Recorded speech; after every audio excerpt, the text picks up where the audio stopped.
Chapter 1. Story of the Door. Mr. Utterson was a serious lawyer. He didn't smile much and was quiet, but people still liked him. He didn't talk a lot and preferred to live simply. He drank gin alone and hadn't gone to the theater in 20 years, even though he liked it.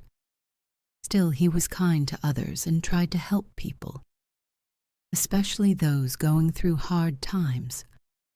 He often said, "I let my friends make their own mistakes." Because of this, he was often the last good friend of men whose lives were falling apart. Utterson chose his friends carefully. Most of them were family or people he had known for a long time. One of his closest friends was Mr. Richard Enfield, a well-known man in London. People didn't understand their friendship. When they went on their regular Sunday walks, they often said little. But they both enjoyed these quiet times together. One Sunday, they walked down a quiet street in London. The street was small, but busy during the week. The shops were clean and welcoming. But one building looked different. It was old and dirty. There were no windows, just a worn-out door. The paint was peeling, and it had no bell or knocker. People hung around it and even damaged it, but no one seemed to care. Mr. Enfield pointed at the door. "Have you noticed that door?" he asked. "I have a strange story about it." Utterson was interested. "Tell me." "It happened one night," said Enfield. "I was walking home at 3 a.m. The streets were empty, and I saw a man walking quickly. Then a young girl came running down another street. They ran into each other by accident. The man didn't stop. He stepped over the girl and left her crying on the ground. It was horrible. I ran after him, grabbed him, and brought him back. The girl's family and a doctor arrived. Luckily, the girl was only scared, not badly hurt. But everyone hated the man. Even the calm doctor looked like he wanted to hurt him. We told the man we would tell everyone what happened, unless he paid the family. He stayed calm but looked evil. He said, "Name your price." We agreed on £100. Then he took us to that door, opened it with a key, and came out with gold and a check. The check had a well-known name on it, someone respected. That made it worse. I thought the check was fake, but it was real. "That is a bad story," said Utterson. "Yes," Enfield agreed. "I think the good man whose name was on the check is being blackmailed. That's why I call that house Blackmail House." Utterson asked, "Do you know if the man with the check lives there?" "No, but I know his address. He lives in a square somewhere." "And you never asked about the house?" "No," said Enfield. "I don't like asking questions. Questions start problems." "A good rule," said Utterson.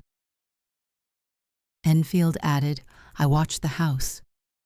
No one uses the door except that man. The windows are shut but clean. The chimney is usually smoking, so someone is there. But it's hard to tell which building it really is, because the houses are close together." They walked in silence. Then Utterson asked, "What was the man's name?" "Hyde," said Enfield. "What did he look like?"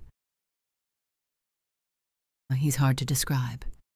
He looked strange and made me feel sick. I didn't like him, but I can't explain why. He seemed deformed, but I couldn't say how. He is very unusual." Utterson thought deeply. "Are you sure he used a key?" "Yes, I saw him use it just last week." Utterson was quiet. Then Enfield said, "Let's not talk about this again." "Agreed," said Utterson. "Let's shake on it." They shook hands and walked on. Chapter 2. Search for Mr. Hyde. That night, Mr. Utterson could not sleep. He kept thinking about the strange story his friend Mr. Enfield told him. He was worried about the name on the check and the strange man who had hurt the girl. He also thought about his friend, Dr. Henry Jekyll. Dr. Jekyll had made a will with Mr. Utterson, and the will was very strange. It said that if Dr. Jekyll died or disappeared for more than 3 months, all his money and house should go to a man named Edward Hyde. Mr. Utterson had always thought this was a bad idea. He didn't know who Mr. Hyde was, but now he remembered the man in Enfield's story and guessed it was the same person. Utterson decided to visit Dr. Lanyon, an old friend of both him and Dr. Jekyll. Lanyon was friendly and liked to laugh. He welcomed Utterson into his house and they talked about Jekyll. Dr. Lanyon said, "I haven't seen Jekyll for a long time. He's changed. He started doing strange scientific experiments that I don't agree with. We had a fight, and we don't talk now." This worried Utterson even more. He left Lanyon's house and began walking around the city. He decided to find Mr. Hyde himself. For many nights, Utterson waited near the strange door Mr. Enfield had shown him. At last, one night he saw a small man unlocking the door and going inside. The man looked evil and walked quickly, like he didn't want to be seen. Utterson stepped forward and said, "Mr. Hyde, I think." The man stopped and looked at him suspiciously. "That is my name. What do you want?" "I'm a friend of Dr. Jekyll," said Utterson. "He told me about you." "That's strange," Hyde answered. "He never said anything about you." "Will you let me see your face, Mr. Hyde?" Hyde looked at him in the light and smiled in a cruel way. Then he quickly went inside and shut the door. Utterson stood there for a moment, thinking. He had a bad feeling about Hyde. There was something wrong with the man. He looked evil. The next day, Utterson went to Dr. Jekyll's house. A servant named Poole opened the door. Utterson asked if Hyde ever came to visit. "Yes," Poole said. "He comes often. We have orders to let him in." Utterson asked, "Do you know what he looks like?" Poole shook his head. "No, sir. I never saw him clearly. But everyone in the house is afraid of him." Utterson felt even more afraid for his friend. He thought, if Hyde controls Jekyll, maybe he is blackmailing him. I must protect Jekyll before something terrible happens. That evening, Mr. Utterson went home feeling sad. He had dinner, but he didn't enjoy it. Usually on Sunday nights, he would sit by the fire and read a serious book until midnight. Then he would go to bed. But this night was different. After dinner, he took a candle and went to his office. He opened his safe and took out a document. It was Dr. Jekyll's will. Mr. Utterson did not like the will. It said that if Dr. Jekyll died or disappeared for more than 3 months, all his things should go to a man named Edward Hyde. Mr. Utterson didn't trust Hyde. He didn't know much about him, but what he did know made him afraid. "I thought this was a strange decision," he said, putting the will back. "But now I think it may be something worse." He put on his coat and walked to Cavendish Square, where his old friend Dr. Lanyon lived. Lanyon was a friendly, healthy man, with white hair and a strong voice. When Utterson arrived, Lanyon welcomed him warmly. They had been friends since school. After some small talk, Utterson asked, "We are Jekyll's oldest friends, right?" "Yes," said Lanyon. "But I don't see him much now. 10 years ago, he started doing strange experiments. I didn't agree with his ideas." Utterson was a bit relieved. "So it's just a disagreement about science," he thought. Then he asked, "Do you know a man called Hyde?" "Hyde? No, never heard of him," said Lanyon. Utterson went home, but he couldn't sleep. He kept thinking about Hyde ... He remembered the story Mr. Enfield told about Hyde hurting a child. Utterson imagined a scary man walking through the city and hurting people. In his dreams, the man had no face. Utterson became very curious. He wanted to see Hyde's face. Maybe that would help him understand why Jekyll trusted him so much. After that night, Utterson started watching the door where Hyde was seen. He waited there at different times, hoping to meet him. "If he is Mr. Hyde," he thought, "then I am Mr. Seek." One night, the weather was clear and cold. The street was quiet. Suddenly, he heard footsteps. A man came close, small and plainly dressed. He had a key and walked straight to the door. Utterson stopped him. "Mr. Hyde, I believe." Hyde stepped back, surprised. But then he spoke calmly. "That is my name. What do you want?" "I am Mr. Utterson, a friend of Dr. Jekyll ... I hope to speak with you." "Dr. Jekyll is not at home," said Hyde. Then he asked, "How do you know me?"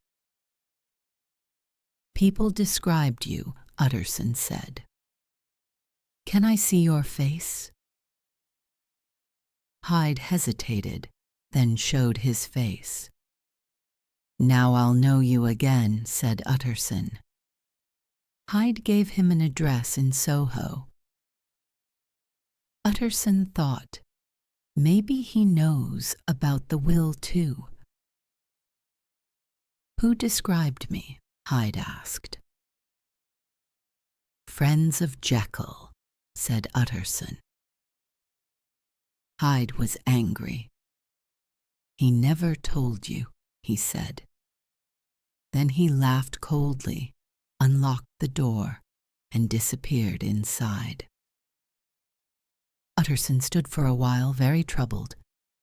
Hyde was strange. He looked wrong, though nothing was clearly wrong. He had a weird smile, a quiet, broken voice, and something about him made Utterson feel fear and disgust. There is something evil in him, Utterson thought. He looks almost like an animal. Poor Jekyll, what has he gotten into? Utterson walked to Jekyll's house. It was big and elegant. He knocked, and the servant Poole opened the door.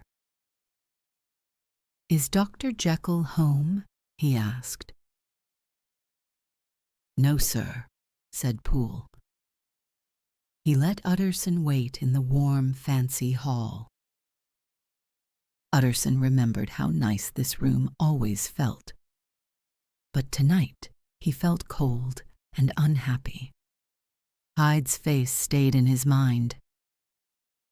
When Poole returned, he said, "Dr. Jekyll is out." "I saw Mr. Hyde go in through the back. Is that okay?" "Yes, sir. Mr. Hyde has a key.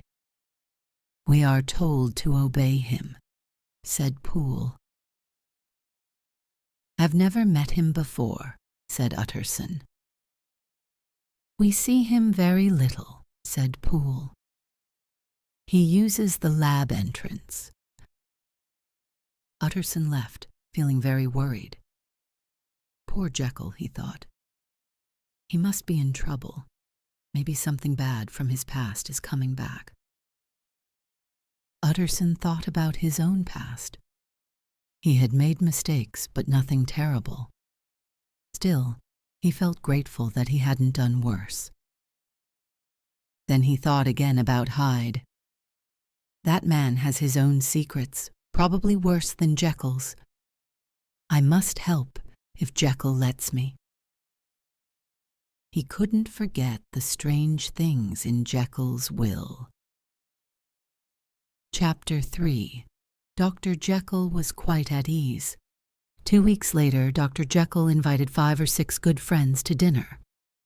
They were all smart, respected men who enjoyed good food and wine. After the guests left, Mr. Utterson stayed behind. This was normal, as many hosts liked to talk quietly with him after a party. Dr. Jekyll was no different. He liked Mr. Utterson and enjoyed his calm company. Dr. Jekyll was about 50 years old, friendly and intelligent, with a kind face. "I want to talk to you about your will," Utterson said. Dr. Jekyll didn't like the topic, but he smiled and said, "My poor Utterson, I know you hate my will. You were as upset about it as our friend Dr. Lanyon was about my scientific ideas.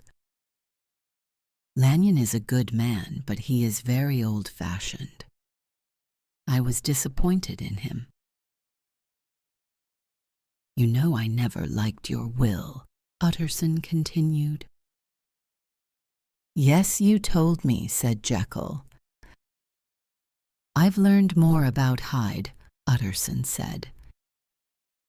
Jekyll's face turned pale, and his eyes looked dark. "I don't want to hear more," he said. "We agreed not to talk about this." "What I heard was terrible," said Utterson. "It doesn't matter." "You don't understand my situation," said Jekyll, looking upset. "This is not something talking can fix." "Jekyll, you know I'm someone you can trust. Tell me the truth and I'll help you," said Utterson. "You are very kind, Utterson," said Jekyll.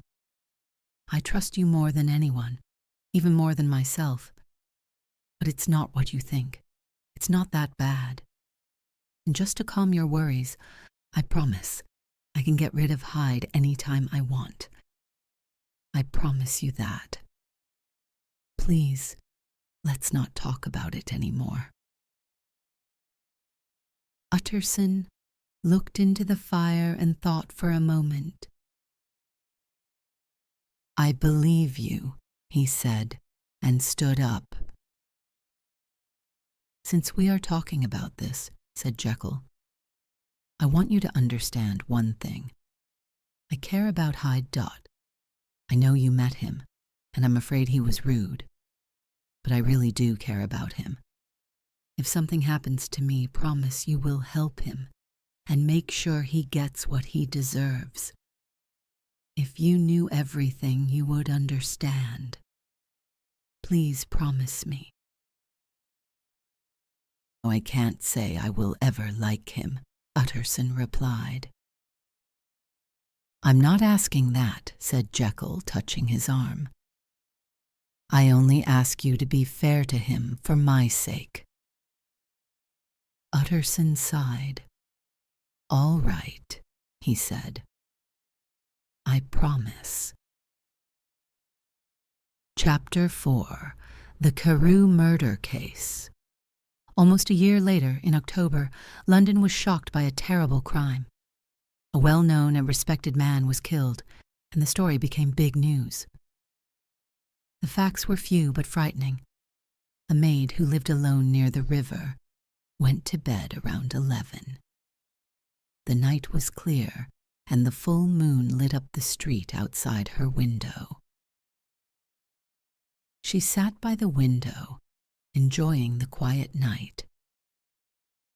As she sat, she saw an old man with white hair walking down the street. A smaller man came to meet him. At first, she didn't notice the smaller man much.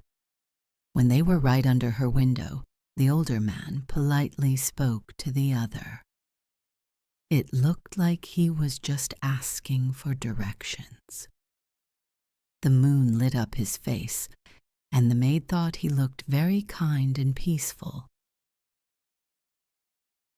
Then she looked at the other man and was surprised to recognize Mr. Hyde ...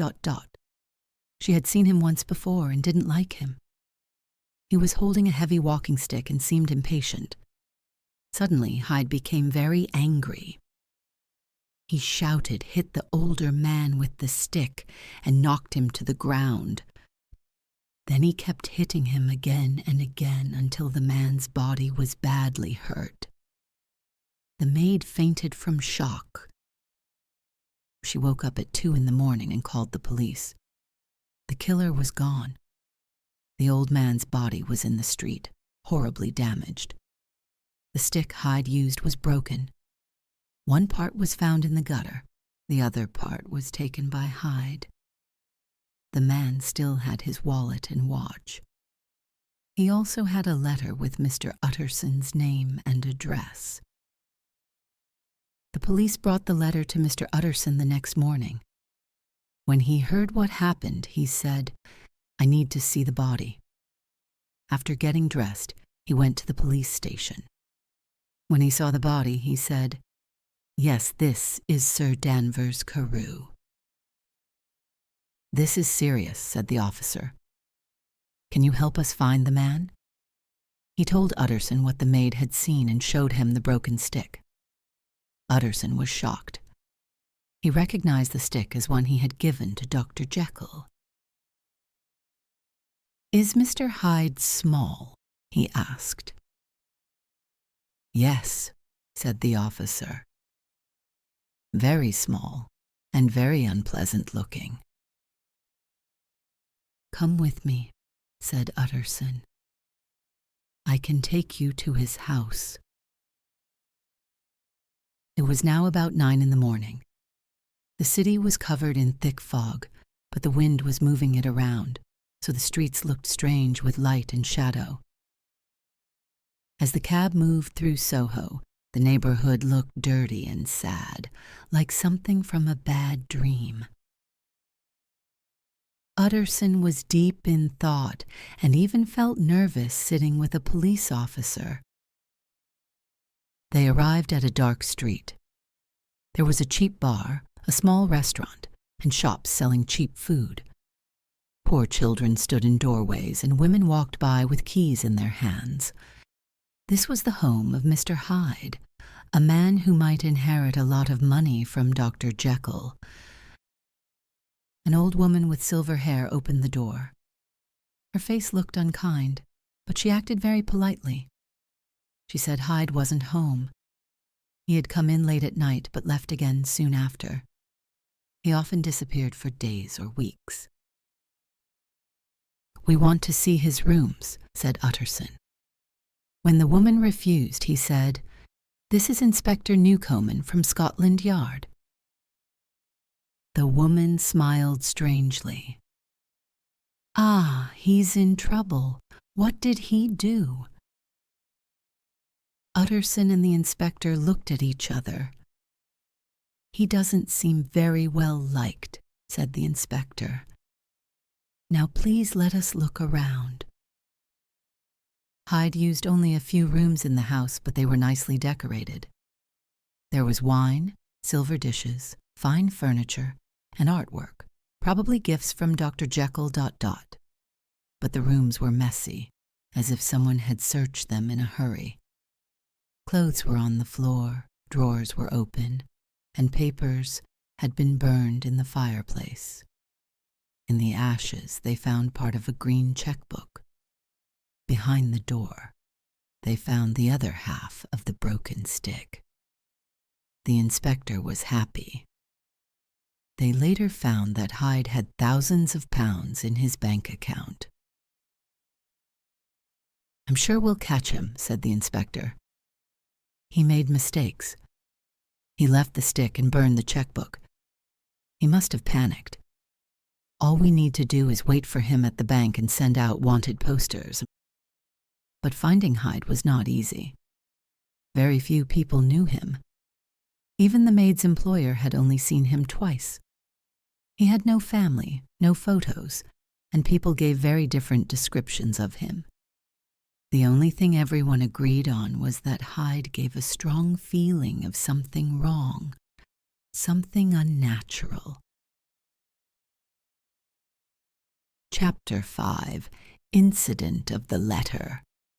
Late in the afternoon, Mr. Utterson visited Dr. Jekyll...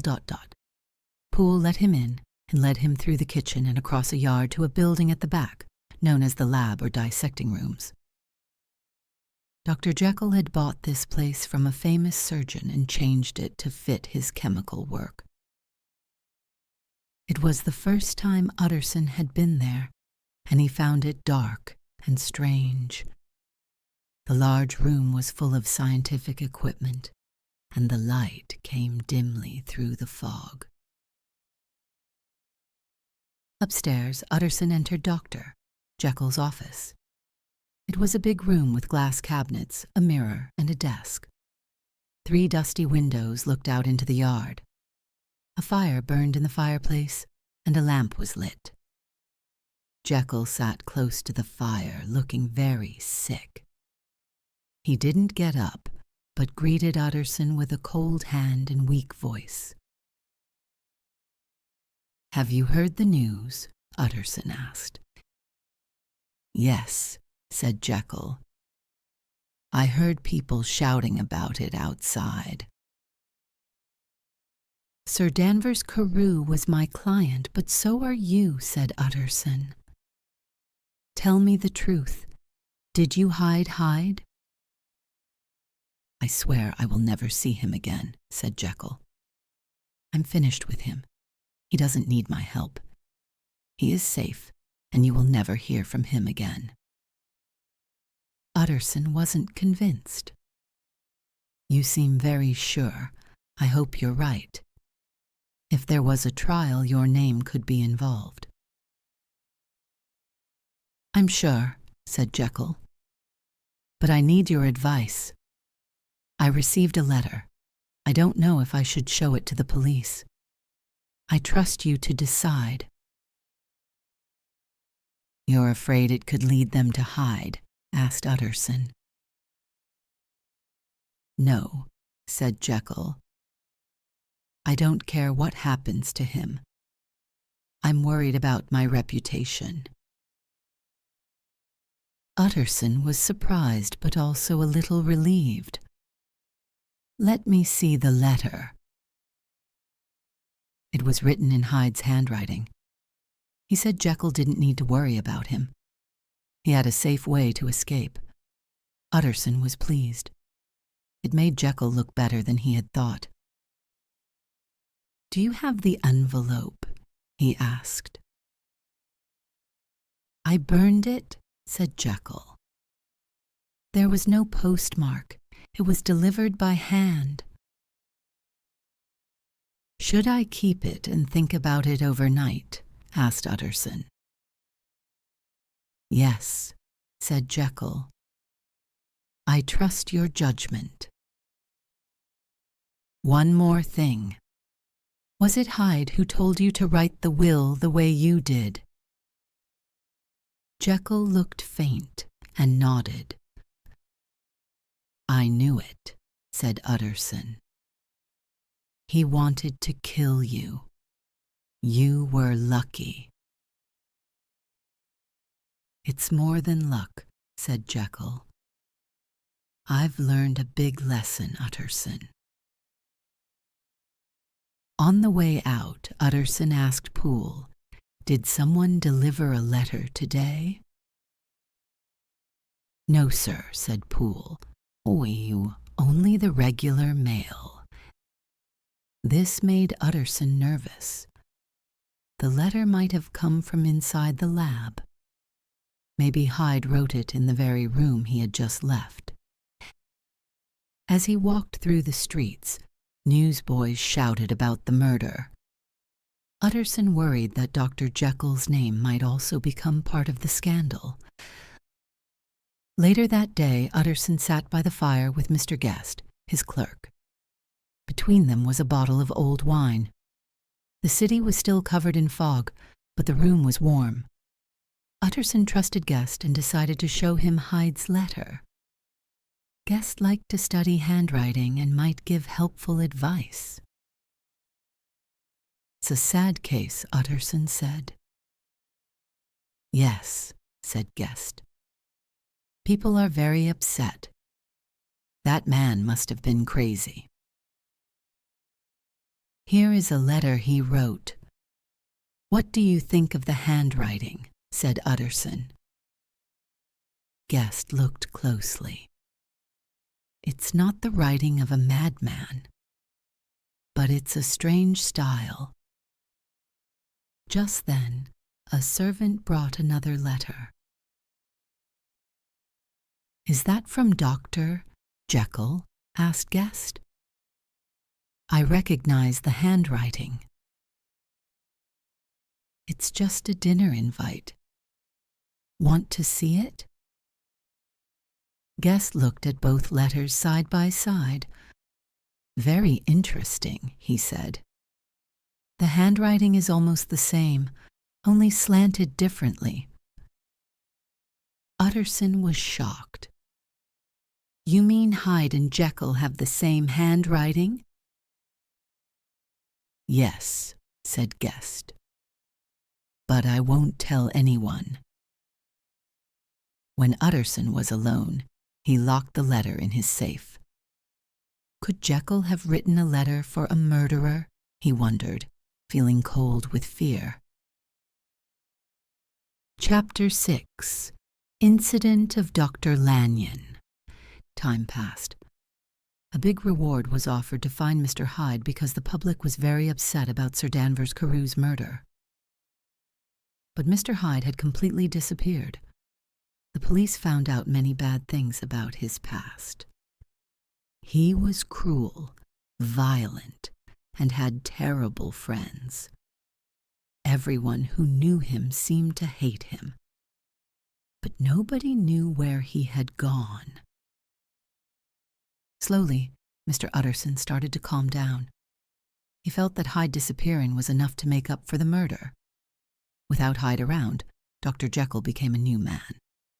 He started going out again, met with friends, and was friendly and cheerful.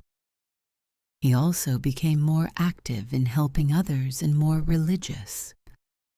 For over 2 months, he seemed happy and at peace. On January 8th, Utterson had dinner at Jekyll's house with some friends, including Dr. Lanyon.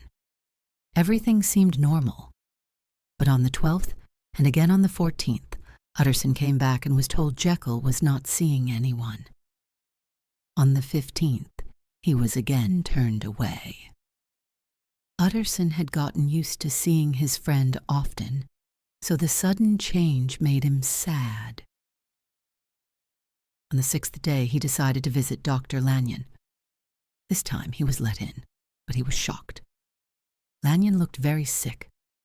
He was pale, thin, and older. But what shocked Utterson more was the look in his eyes. Lanyon looked deeply afraid. Utterson thought, he knows he's dying, and it's too much for him.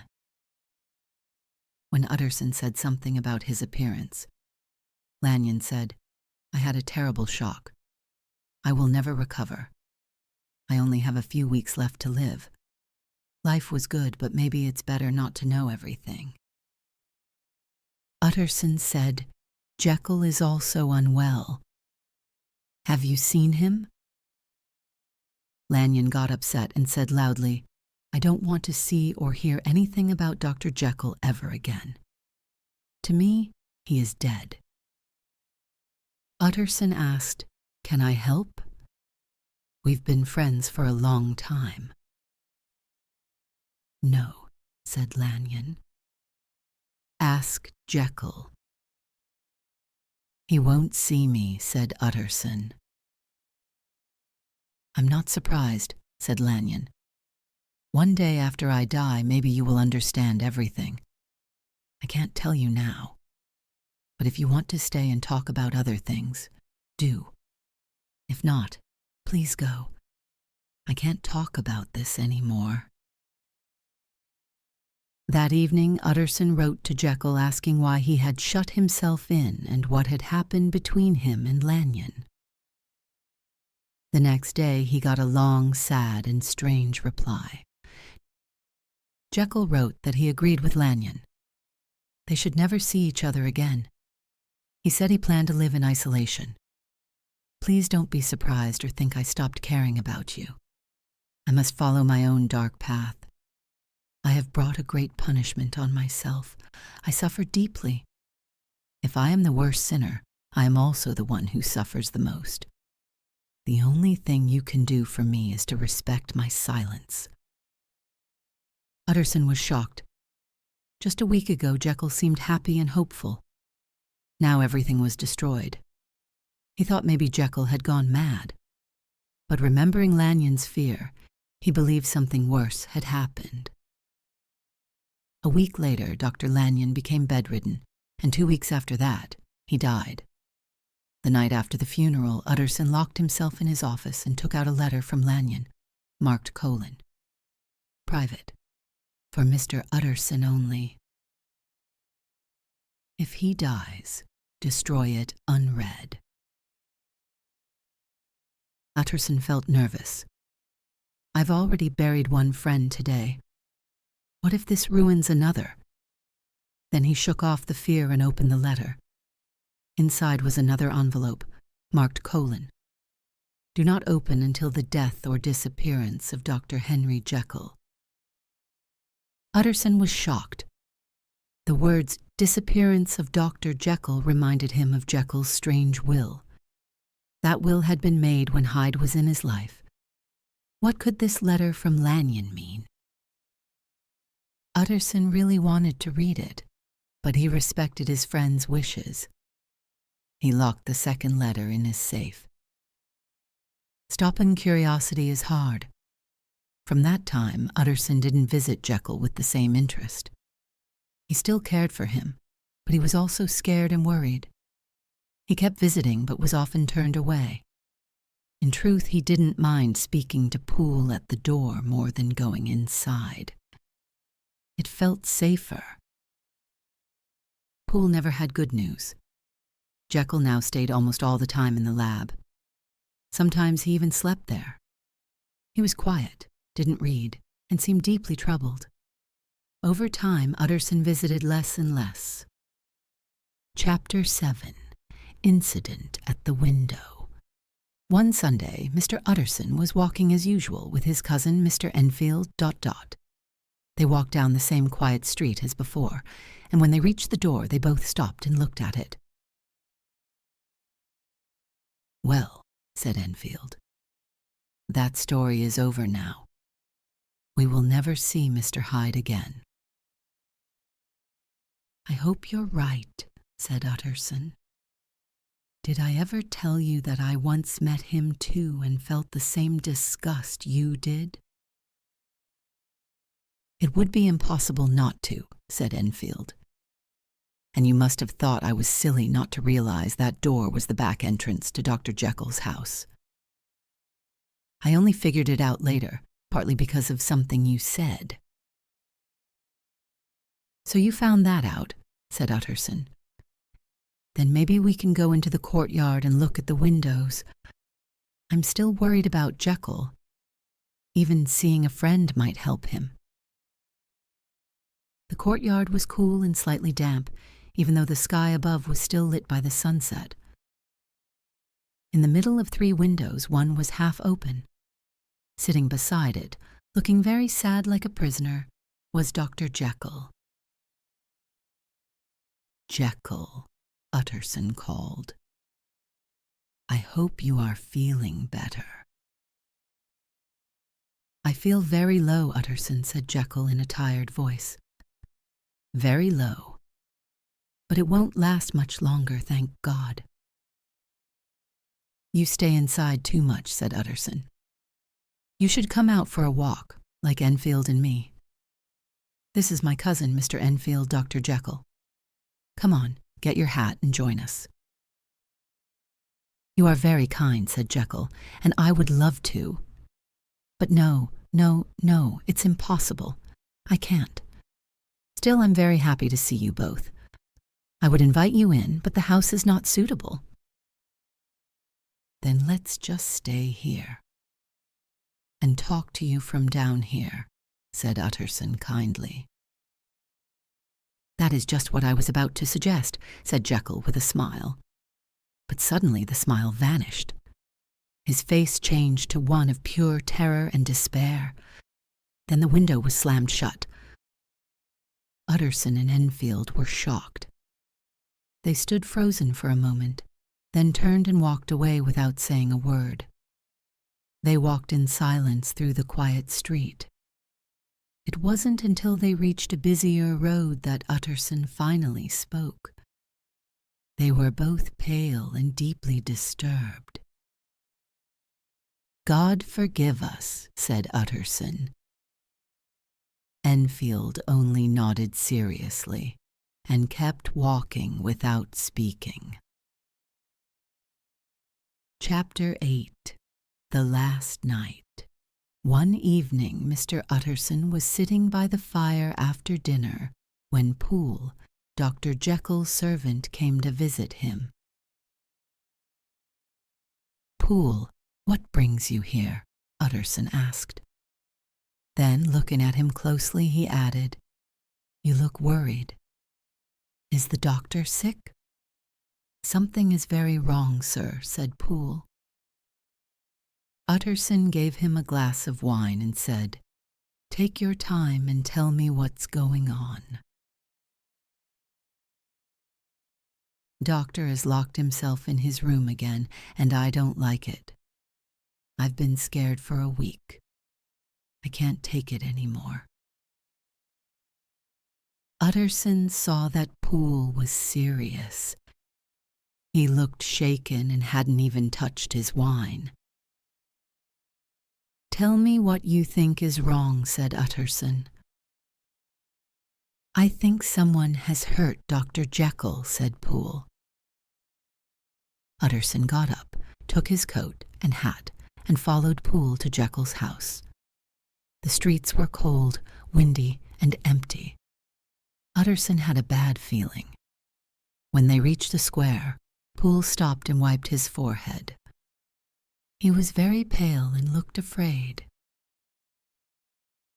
Let's hope everything is okay, said Poole. Amen, replied Utterson. Poole knocked on the door carefully. A voice from inside asked, Is that you, Poole? Yes, it's me. Open the door, he said. Inside, all the servants were gathered around the fire, looking scared. One maid cried when she saw Utterson. What's going on? Utterson asked. Everyone is afraid, said Poole. He took Utterson to the back garden. Please listen carefully, but don't let him hear us. If he asks you to come in, don't go. Utterson followed Poole quietly into the lab building. Poole knocked on the cabinet door. "Mr. Utterson is here to see you," he said. A weak voice replied, "I cannot see anyone." Poole asked, "Was that Dr. Jekyll's voice?" Utterson said, "It sounded different." "That's not him," said Poole. "My master is tall and strong. That voice belonged to someone else. I think Dr. Jekyll is gone, maybe even killed." Utterson was shocked. But if someone killed him, why would they stay here? Poole explained that for the past week, someone inside had been sending out notes asking for a special drug. He showed Utterson one of the notes. The note said the drug was not pure enough, and asked the shop to search for an old kind that Dr. Jekyll had used years ago. "I've seen him too," said Poole. "He was wearing a mask and ran from me like a rat. That was not my master. It looked more like Mr. Hyde." Utterson said, "Maybe Dr. Jekyll is very sick and hiding his face." "No, sir," said Poole. "That was not him. It was too small, and it moved like Mr. Hyde." Utterson agreed. "I believe you. We must break into the cabinet." Poole got an axe and Utterson took a heavy poker. They asked another servant, Bradshaw, to guard the back door with a stick in case someone tried to escape. Poole and Utterson waited quietly. They heard someone walking back and forth inside the cabinet. The steps didn't sound like Jekyll's. "Once I heard him crying," whispered Poole. "It sounded like a lost soul." After 10 minutes, Poole took the axe. Utterson shouted, "Jekyll, let me in." A voice said, "For God's sake, have mercy." "That's not Jekyll, that's Hyde. Break down the door, Poole," Utterson cried. Poole hit the door 5 times before it broke. Inside, the room was quiet and looked peaceful, with tea set on the table. But on the floor was the body of a man. It was Edward Hyde, wearing clothes far too big for him. He was dead and had killed himself with poison. Utterson said, "We are too late. Now we must find Dr. Jekyll." They searched the whole building but found no sign of Jekyll. Some doors hadn't been opened in years. It looked like no one had used the back door for a long time. The key was broken and rusty.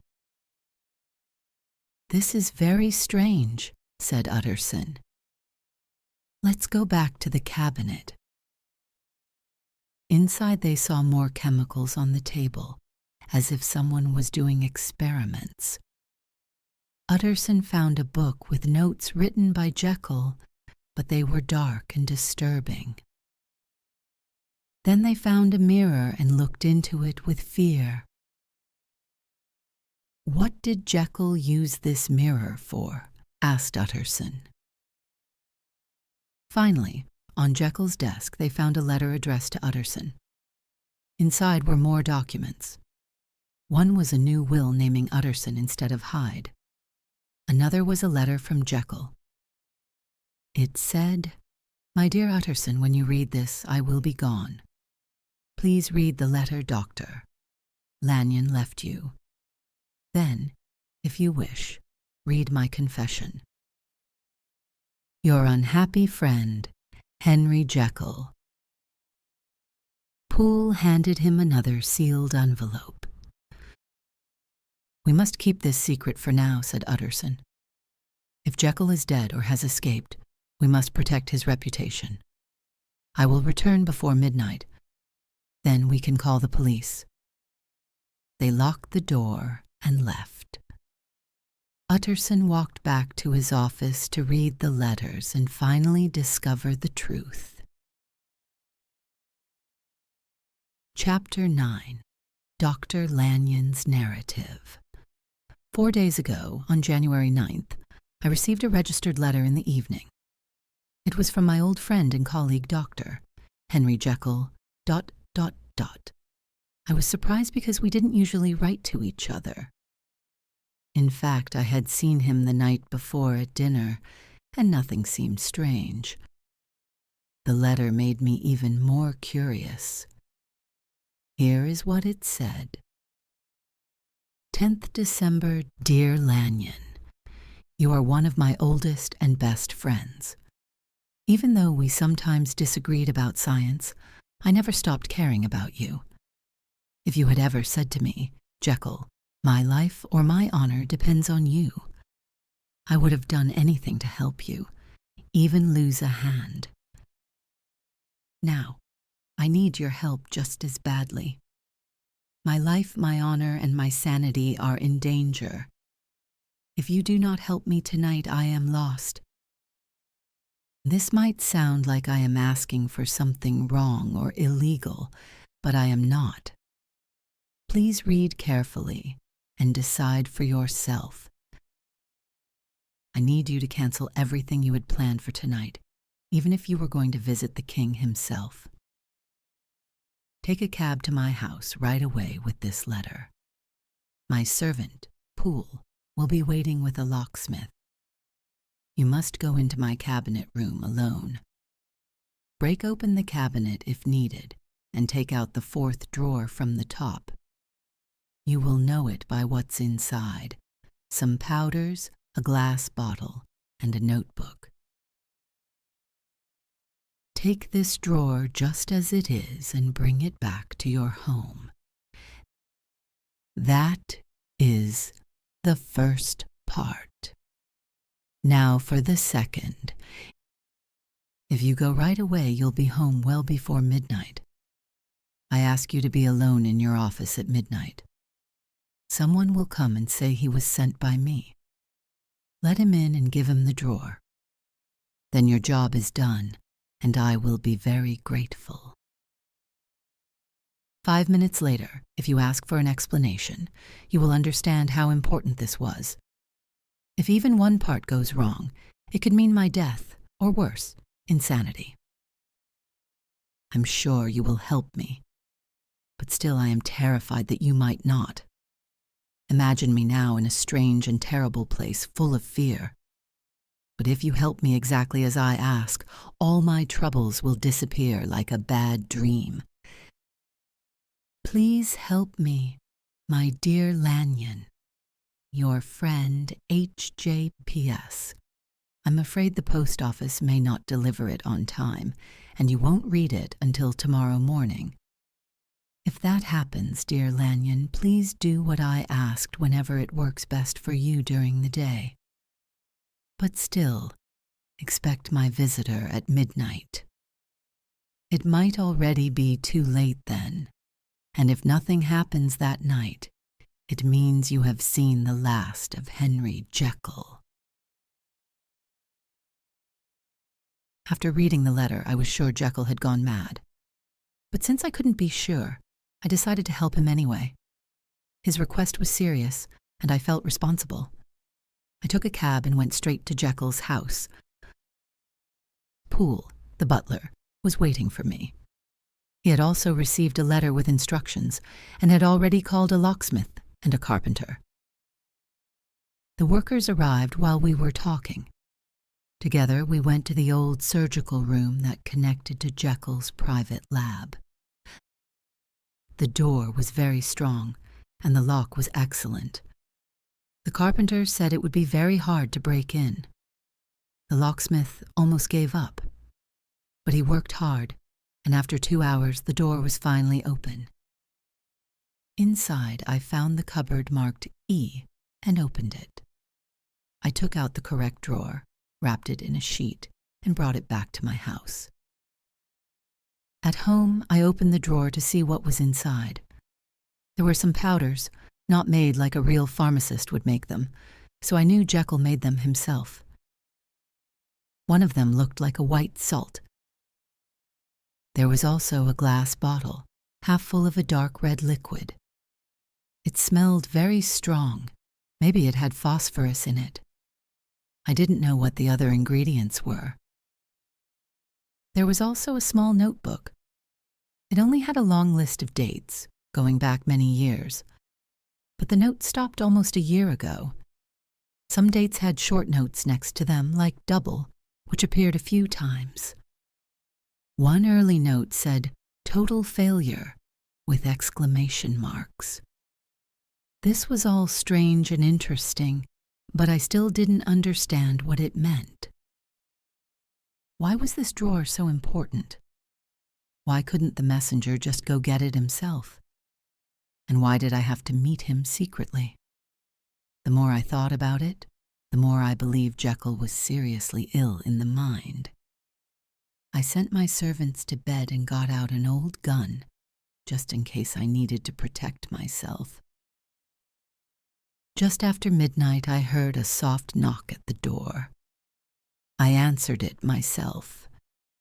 Outside was a small man hiding in the shadows. "Are you from Dr. Jekyll's?" I asked. He didn't speak but nodded and made a nervous gesture. When I invited him in, he looked around carefully, as if afraid someone was watching. I saw a police officer nearby, and my visitor seemed to panic and quickly entered the house. I didn't feel comfortable about this man. As I followed him into my consulting room, I kept my hand near my weapon. Finally, I could get a good look at him. I was sure I had never seen him before. He was small, just as I had expected. But what shocked me most was the strange look on his face, and how his body seemed both very strong and very weak at the same time. Most of all, I felt a strange discomfort just being near him. My heart beat slower, and I felt cold and tense. At the time, I thought I just didn't like him, but now I think it was something much deeper. This man made me feel both disgusted and curious. His clothes were expensive, but much too big for him. Normally, this would look funny, but I didn't want to laugh. There was something unnatural and disturbing about him, and his strange clothes somehow made it worse. I wasn't just curious about what he wanted. I also wanted to know who he really was. Even though I have written a lot about what I noticed, all these thoughts happened in just a few seconds. The visitor was clearly excited, but in a dark and serious way. "Do you have it?"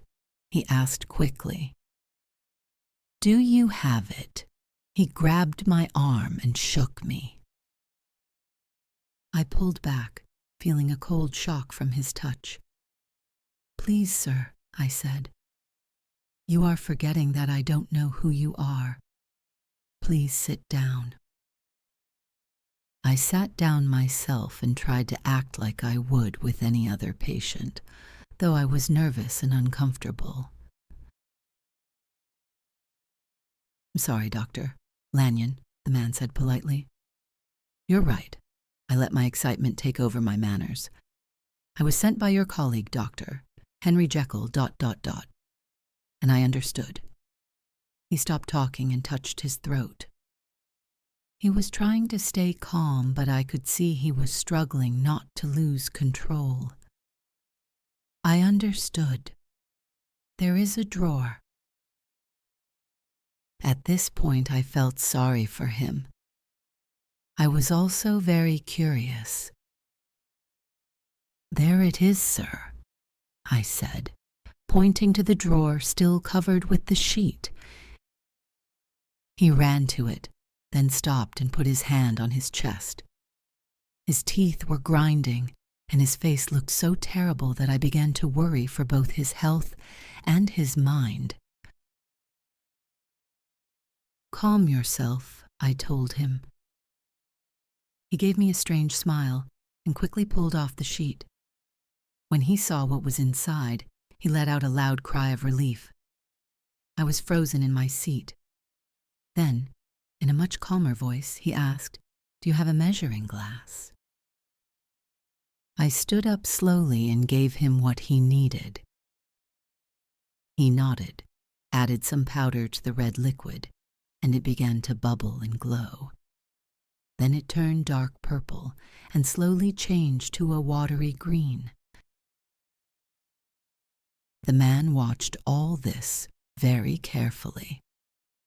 Then he smiled, put the glass on the table, and looked at me closely.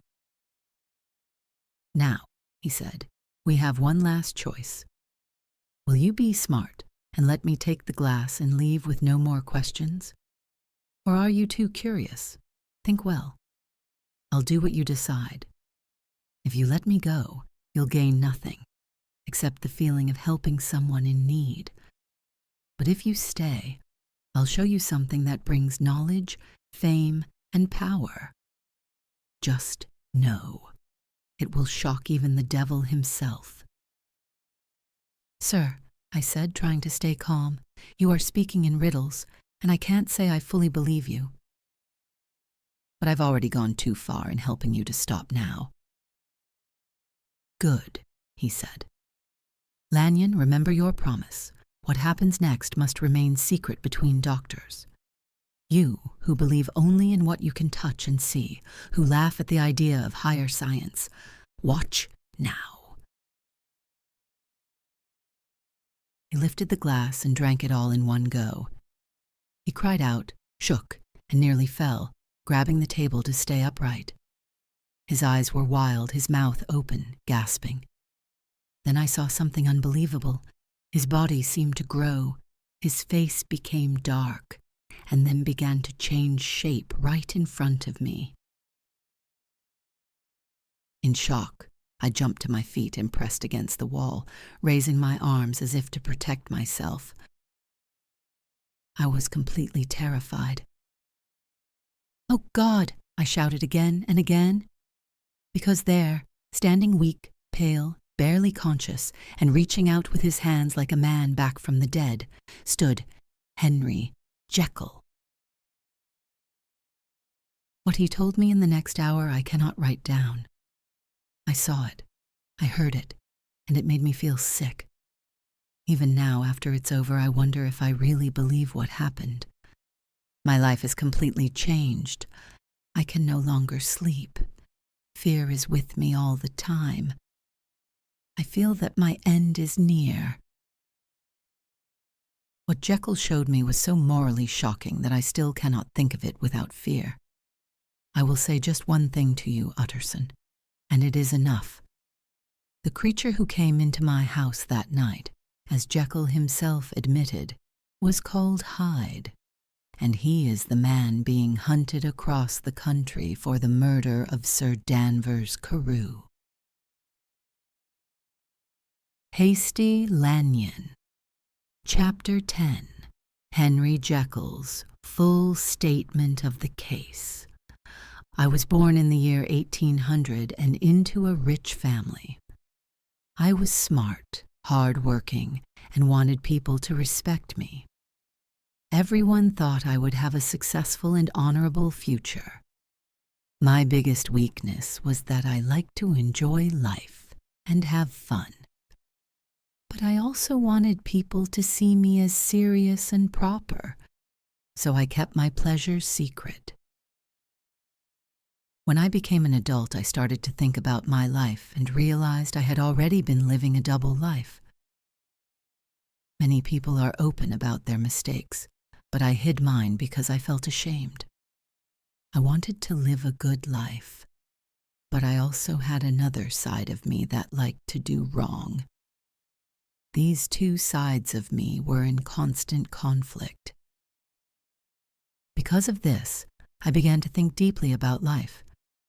I wasn't a hypocrite. Both sides of me were real. I was truly myself both when I was doing good things and when I was doing bad things. My scientific work, which focused on mysterious and spiritual ideas, made me think more about this struggle inside me. Every day I came closer to a truth that would later destroy me.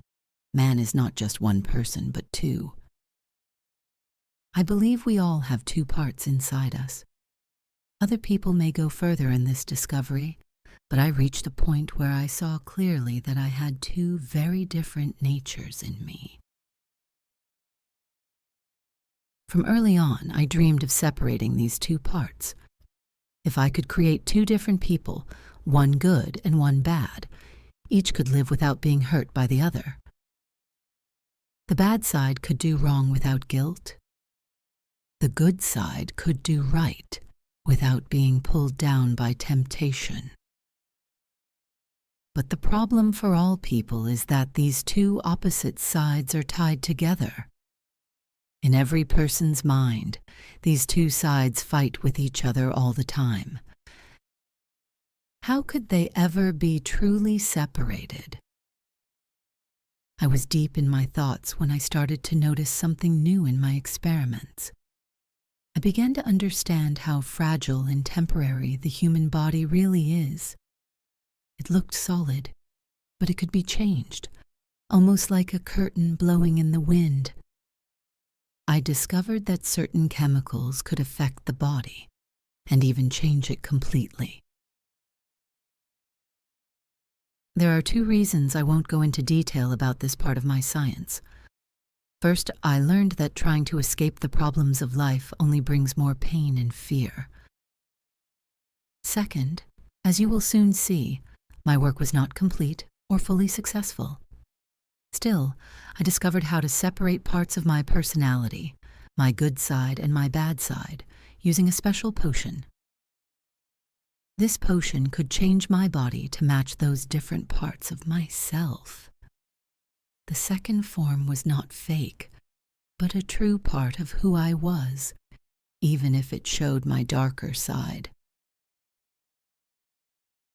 I waited a long time before trying the experiment. I knew it was dangerous and that it could even kill me. Changing something so important as one's own identity with a drug was risky. Even a small mistake could destroy me completely. But the idea of such a powerful discovery was too exciting to resist. I had already made the mixture and bought a special kind of salt that was needed to finish the potion. One night, I mixed everything together and watched it boil and smoke. When it settled down, I took a deep breath, gathered my courage, and drank it. After drinking the potion, I felt terrible pain. My bones hurt, I felt very sick, and I was full of fear. It was worse than anything I'd ever experienced. But soon the pain went away, and I felt like I was waking up from a long illness. Everything felt new and strange, but also exciting. I felt younger, lighter, and happier. Inside, I felt wild and free, with no sense of responsibility. I knew I had become more evil, much more evil, and in that moment I enjoyed it like drinking wine. I raised my hands and felt amazed at how different I felt. Then I noticed that I was shorter. At that time, there was no mirror in the room, so I could not see what I looked like. The mirror I now have was brought in later, just for these experiments. It was very late at night, and everyone in the house was asleep. I felt full of hope and excitement, and I decided to walk to my bedroom in my new form. As I crossed the yard, I imagined the stars above were surprised to see someone like me. I moved through the hallways like a stranger in my own home. When I reached my room, I finally saw my new face in the mirror. It was the face of Edward Hyde. I will now try to explain, though I cannot be sure of all the facts. The evil part of me, which I had now let take control, was smaller and weaker than the good part I had lived with most of my life. I had spent most of my time doing good, so the evil side had not been used much. That is why Edward Hyde was smaller, younger, and thinner than Henry Jekyll. Jekyll's face looked kind and good, but Hyde's face showed clear signs of evil. His body also showed signs of something wrong and unnatural. But when I looked at Hyde's face in the mirror, I did not feel disgust. Instead, I felt happy to see him. He was also me. He felt natural, real, and full of life. His face was more direct and complete than my usual one, which always showed a mix of feelings. I believe I was right about this. I noticed that when I looked like Edward Hyde, people felt afraid of me even before I spoke. I think this is because most people are a mix of good and bad. But Edward Hyde was the only one who was completely evil.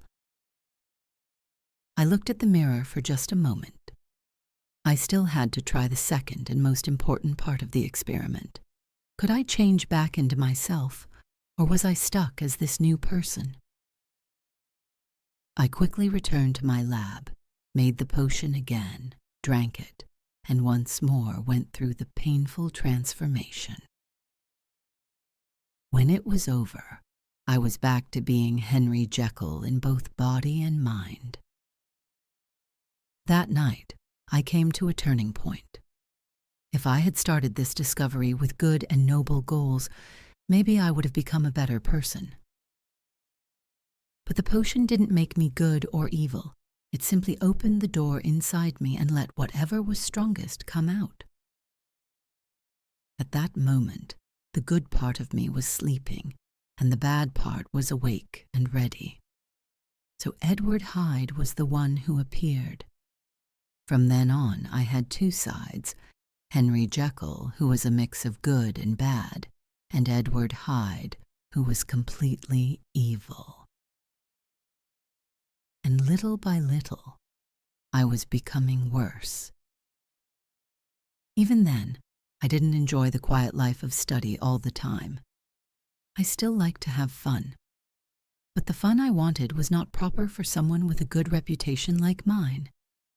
I was becoming older, and people knew and respected me. It became harder to hide this double life. That's when the new power began to tempt me. All I had to do was drink the potion and change from a well-known professor to Edward Hyde, like putting on a cloak. I thought it was funny at first, and made careful plans. I rented a house in Soho where Hyde could live, and I hired a housekeeper who I knew wouldn't ask questions. At my own home, I told my servants that Mr. Hyde was allowed to come and go freely.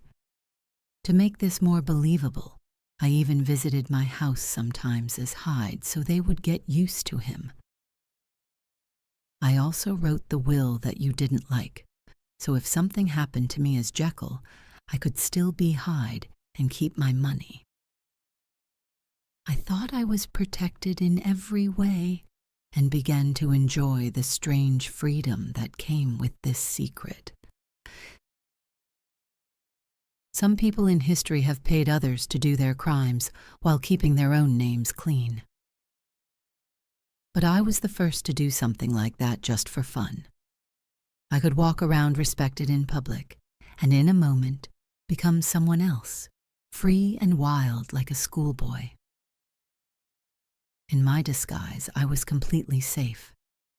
Just imagine, I didn't even exist. If I could just reach my laboratory, mix and drink the potion I always kept ready, Edward Hyde would disappear like breath on a mirror.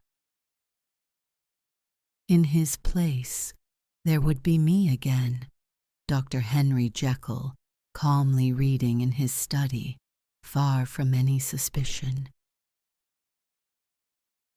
The pleasures I looked for as Hyde were not proper, but at first they were not terrible either. However, in Hyde's hands they quickly became worse. After these adventures, I would return shocked by the evil he had done. This person who came out of my own soul was cruel and selfish. He cared only for himself and found pleasure in causing pain. He was cold and heartless. I, Dr. Jekyll, was sometimes horrified by what Hyde did, but I also felt that the normal rules did not apply. Slowly, I stopped listening to my conscience. After all, it was Hyde who did those things, not Jekyll. When I turned back into myself, I felt just as good as before. I even tried to fix some of the damage Hyde had caused. So my conscience went to sleep. I don't want to talk about all the bad things I did. Some of them I still don't fully accept as mine. Instead, I want to show how I slowly got closer to punishment. Once I hurt a child, and a man walking by saw it and became very angry. He brought others, including the child's doctor and family. For a moment, I thought they might attack me. In the end, I had to take them to the door of Dr. Jekyll's house and give them a check with Jekyll's name on it to calm them down. After that, to avoid this problem again, I opened a bank account as Edward Hyde and practiced writing his signature, so I felt safe once more. About 2 months before Sir Danvers was killed, I went out as Hyde and came back very late. The next morning, I woke up in my bed, but something felt strange. Even though I saw my nice furniture and recognized my room, I still felt like I was in Hyde's little room in Soho. I smiled and tried to understand this feeling, thinking it was just my mind playing tricks on me. I even fell in and out of sleep a few times. Then, during a moment when I was more awake, I looked at my hand. Henry Jekyll's hand is large, smooth, and professional. But the hand I now saw was thin, rough, dark, and hairy. It was Edward Hyde's hand. I must have stared at my hand for about 30 seconds, confused and surprised, before fear hit me like a loud crash. I jumped out of bed and ran to the mirror. What I saw made me feel cold and shaky. I had gone to bed as Henry Jekyll, but I woke up as Edward Hyde. How could this happen?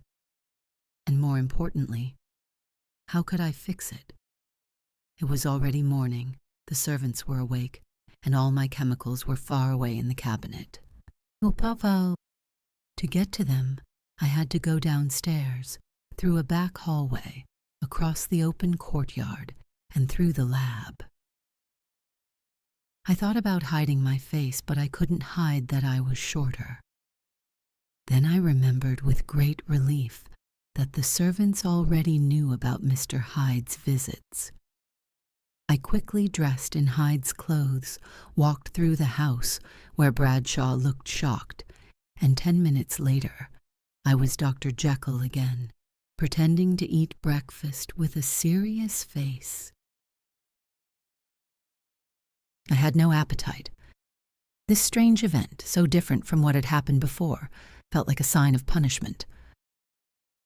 I began to think more seriously than ever about the risks of my double life. The side of me that became Hyde had been getting stronger. It felt like Hyde's body was bigger and more powerful. I started to worry that if this went on, I might lose the ability to choose who I was, and Hyde would become my permanent identity. The drug didn't always work the same way. Early on, it once failed completely. Since then, I had to take double or even triple the amount, which was dangerous. Before, this was the only thing that made me nervous. But now, after what happened that morning, I noticed something new. At first, it had been hard to become Hyde. Now, it was becoming hard to stay Jekyll. Everything pointed to one thing. I was slowly losing my good self and becoming Hyde forever. Between these two sides of myself, I now felt I had to choose. Both Jekyll and Hyde shared the same memories, but they were very different in every other way. Jekyll, who was a mix of good and bad, had strong emotions and sometimes enjoyed the experiences of Hyde. But Hyde didn't care about Jekyll. He only remembered him like a criminal hiding in a cave. Jekyll cared a lot, like a father. Hyde didn't care at all, like a careless son. If I chose to stay as Jekyll, I would have to give up the dark pleasures I had secretly enjoyed and recently started to desire more.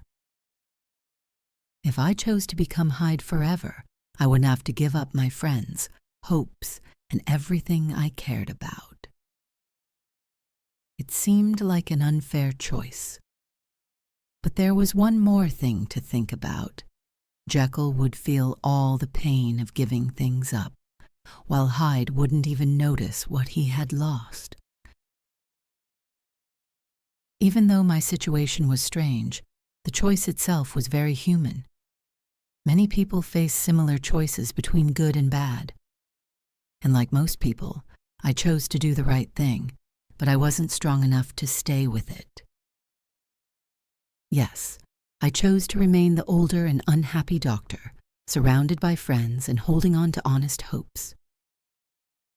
I said a firm goodbye to the freedom, youth, quick energy, and secret pleasures I had as Hyde. But deep down, maybe I wasn't fully ready to let go. I didn't sell the house in Soho or get rid of Hyde's clothes, which I kept in my cabinet. Still, for 2 months, I stuck to my choice. I lived a strict life like never before and enjoyed the peace of a clean conscience. But over time, the fear I had felt started to fade. The pride of doing the right thing became normal. I started to feel deep cravings and longings. Hyde was fighting to come out again. Finally, in a moment of weakness, I made the potion again and drank it. I don't think a drunk person often worries about the danger he is in because his body and mind can't feel it properly. In the same way, I didn't fully understand how bad and dangerous Edward Hyde really was. But in the end, this part of me brought my punishment.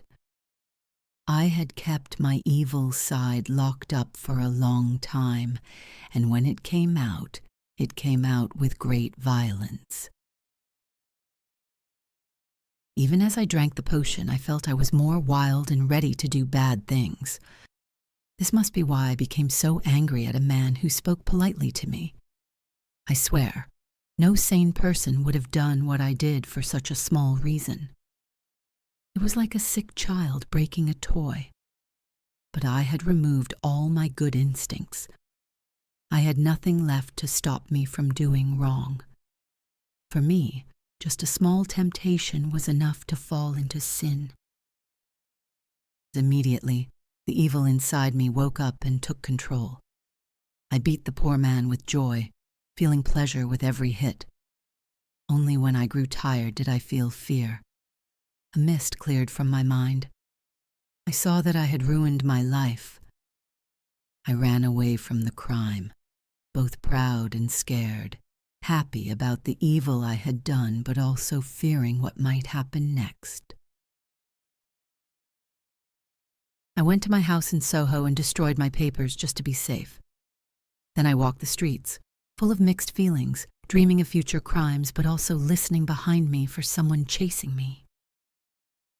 Hyde even sang a song as he made and drank the potion, drinking to the dead man's memory.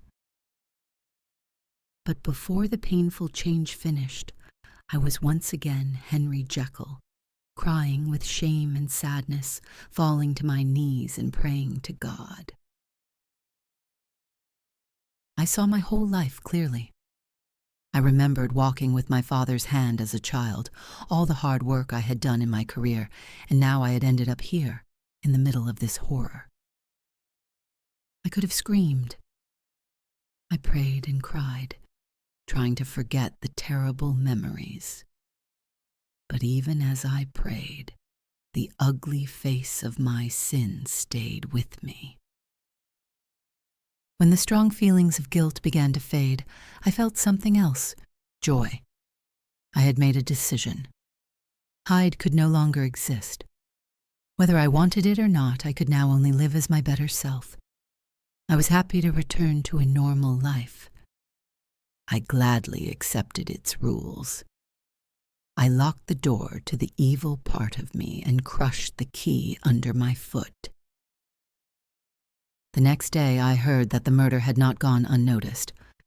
Everyone now knew that Hyde was guilty, and the man he killed was important and respected. It was not only a terrible crime, but also a foolish mistake. In a strange way, I felt relief. I felt that my better side, Jekyll, was protected by the fear of being caught and punished. If Hyde showed his face again, people would try to catch and kill him.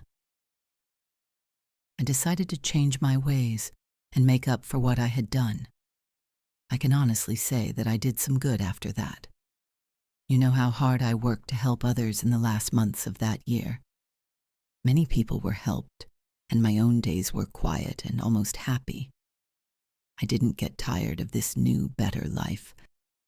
In fact, I think I enjoyed it more and more every day. But the problem was still there. I had two sides. And as my guilt slowly faded, the darker part of me, which had been quiet for a while, started to wake up and want freedom again. I didn't think about becoming Hyde again. The idea itself scared me.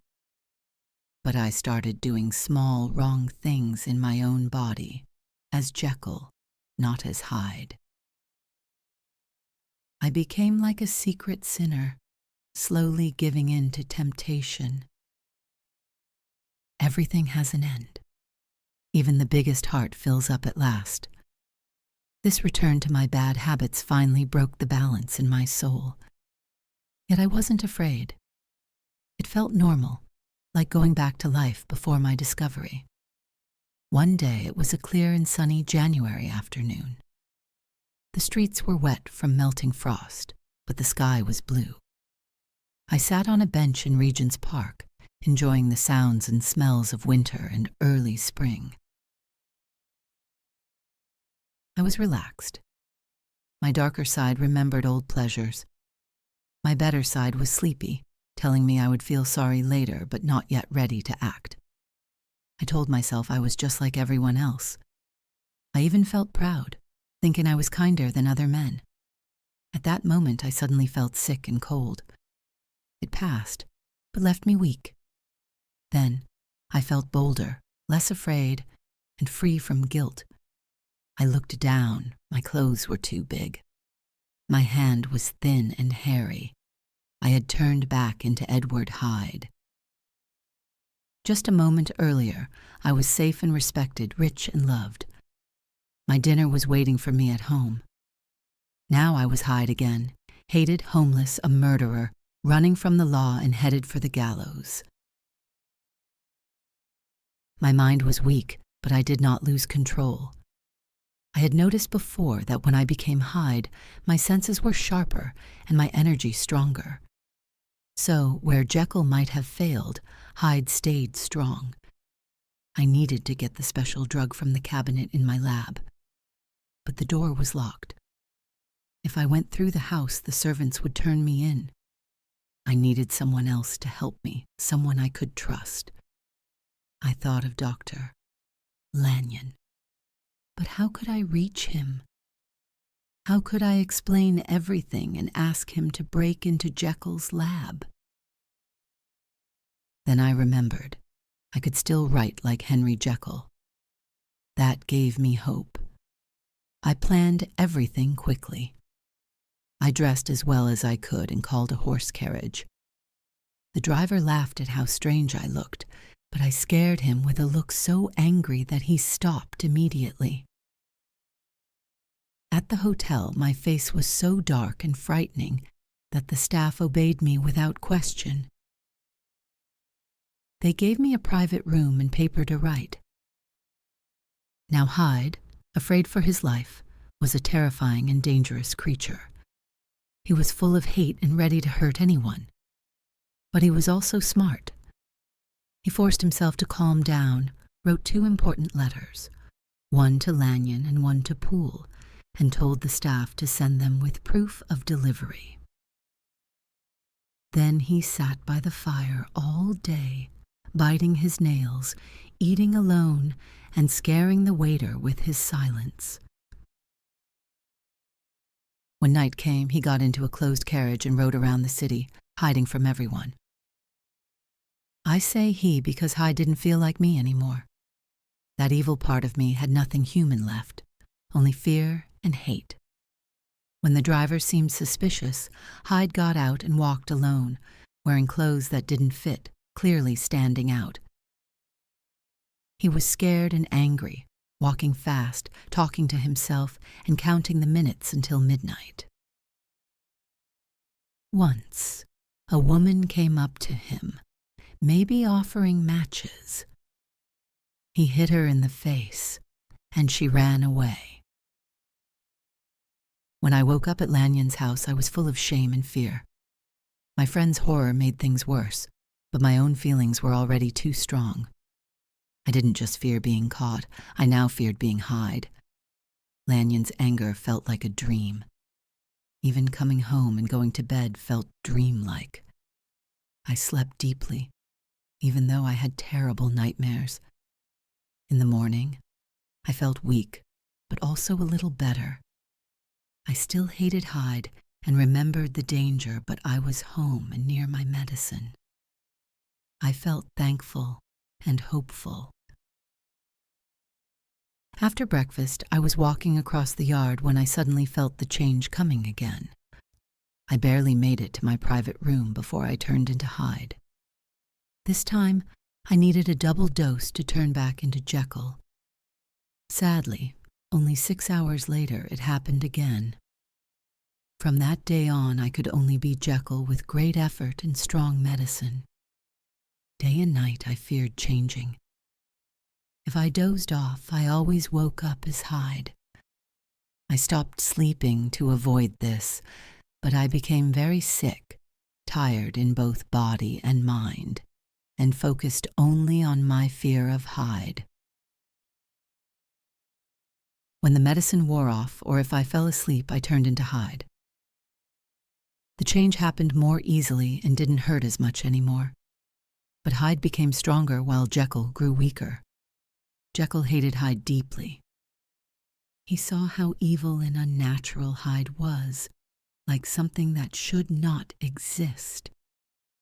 It was like something dead had come alive. What scared Jekyll most was how close Hyde was to him, closer than family, part of his own body. Hyde waited inside, ready to come out during any moment of weakness. He took over Jekyll's life. Hyde hated Jekyll too, but for different reasons. He didn't want to be Jekyll and only changed back to avoid being caught and killed. He hated being trapped in Jekyll's sad, quiet life. He knew Jekyll didn't like him. Sometimes he played tricks, writing awful things in Jekyll's books, burning letters, and even destroying a picture of Jekyll's father. If Hyde wasn't so afraid of dying, he would have destroyed both of them. And yet Hyde loved being alive. Even though I hate him and feel sick thinking about him, I sometimes feel sorry for him. His fear of death is so strong, and he knows I could end it all by taking my own life. That fear makes him cling to life with everything he has. It is no use to keep writing more. I don't have much time left. No one has ever suffered as much as I have, and that is enough to say. But even with all the pain, I slowly got used to it, not because it hurt less, but because my soul became numb. I might have continued living like this for years, But something terrible happened that changed everything. The salt I used for the potion had almost run out. I ordered more and made the potion again. It bubbled and changed color once, but not twice. I drank it, but nothing happened. You will hear from Poole how I tried to find more salt all over London. Nothing worked. Now I believe that my first batch of salt was not pure, and that impurity was the reason the potion worked at all. About a week has passed. I am now writing this while still under the effect of the last of the original powder. This will likely be the last time I can think like Henry Jekyll or see my own face in the mirror. My face has changed a lot. I must finish writing quickly. If the transformation happens while I'm still writing, Hyde will destroy this paper. But if I finish and put it away, maybe Hyde won't notice it. He only thinks about the present moment, so he might not destroy it. The end is coming for both of us. Even Hyde is already changed and broken. Soon, when I become Hyde for the last time, I will probably sit in this chair, scared and crying. Or I will walk up and down the room, listening in fear to every small noise. Will Hyde die by hanging? Or will he take his own life at the last moment? Only God knows. I do not care anymore. This is the true end of Henry Jekyll. What comes after is no longer about me. Now I will put down my pen and seal this confession. This is the end of the sad life of Henry Jekyll.